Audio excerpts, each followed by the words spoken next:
ননদের বাড়িতে গেলে বাবার বাড়ির ফিল পাই। তো হ্যালো এভরিওয়ান, আসসালামু আলাইকুম। তো আজকে চলে যাচ্ছি আমার বড় ননদের বাড়িতে। আসলে হুট করেই যাওয়া আসে আর কি।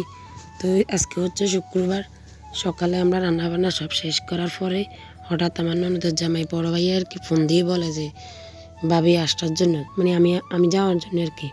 তো এদিকে আপনাদের ভাইয়া স্বামী সেক্ষেত্রে নিয়ে যাওয়ার প্রস্তুতি নিচ্ছিল। তো ভাইয়া ওইদিকে আফুরও ফোন দিয়ে বলছে যে ভাইয়া একা কেন আসবে, আফুর ভাবিরও নিয়ে আসতে বলো। তো আমি আসলে আমার শাশুড়ি অসুস্থ, এই জন্য ঘর থেকে একেবারে বাইরে না, কোনো আসলে চান্স নাই যে বাড়ি থেকে নিজের বাবার বাড়িতেও যাইতে পারি না ঠিক মতন, মা অসুস্থর কারণে। তো মা বলছিল যা একদিন ঘুরে নিয়ে, ওদের স্কুল বন্ধ। তো আমি বাবার চিন্তা না করে সব, মানে শুক্রবার দিন তো সব কাজ গুছাই একেবারে গা গোসল সুন্দর মতন ধুয়ে আমরা রওনা হয়ে গেছি। তো যাওয়ার পর আসলে রান্নাবান্না আপু অনেক হাঁসের মাংস রান্না করছে, মাছ ভাজি করছিল। আসলে ওইগুলো ভিডিও নিতে পারি নাই, কারণ আপুর শ্বশুর আছিল, শাশুড়ি ওনারা হজ করে আসছে। তো ওনারা আসলে এসব পছন্দ করেন না। তো কী দরকার একজনের উপর আরেকজন এসব করার। আসলে আমি ভিডিও একেবারে মোবাইল ধরিয়ে নি, তারপর আসলে মোবাইল একটা বাচ্চাদের কাছে ছিল আর কি। তো এই বিকেলবেলা আপু বলছিল নান রুটি আর গ্রিল বানাবে ঘরে, যেহেতু সব কিছুই আছে।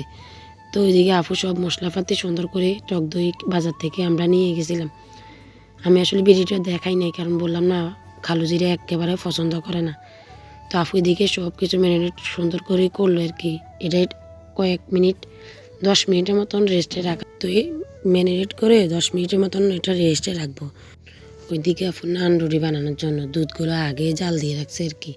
তো এটা ঠান্ডা হওয়ার জন্য দিছে, দেওয়ার পরে ওইদিকে আপু 10 মিনিট হওয়ার পরে ওভেনে বসাই দিব গ্রিলটা। তো ওইটা টাইম সেট করে 24 মিনিট না জানি 22 মিনিট করে দেওয়া হয়েছে আর কি। তারপর আবার এক ফাট উল্টে দেওয়া হইব। তো এই যে এটা ভালো করে আগে সেটিং করছে, ঠিক করে তারপর টাইমারটা ঠিক করে দিছে। আমি আসলে বুঝতে পারিনি যে আপু অনেক সুন্দর করে গ্রিলটা বানায়। তো এটা টাইম সেটিং করতে করতে দেখা যায় 22 মিনিট দিছে। প্রথমে দিছিল 24 মিনিট, তারপর 22 মিনিট দিছিল। এখন থেকে এটা পুরো অন্যরকম হয়ে গেছে। তারপরে 22 মিনিট পরে ওই যে এটা আস্তে আস্তে ঘুরতেছে, কী সুন্দর করে, মাসাল্লাহ অনেক সুন্দর করে এটা ঘুরতেছে আর কি। তো ওইদিকে আপু কয় চল আমরা ওইদিকে আগে নান রুটিটা বানালে, বাচ্চারা তো আবার খাওয়া শুরু করবে, কখন না কখন নাস্তা দিবে। তো এদিকে আপু সব পরিমাণ মতন নান রুটি তো ঘরে অনেকেই বানায়, সবার তো সব আসলে একরকম হয় না।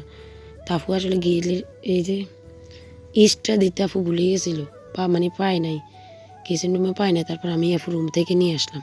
তারপর আবার এগুলো গুলে তারপরে একটু হালকা দুধ দিই, তারপরে মানে দিছে আর কি পরিমাণ মতন যা লাগবে।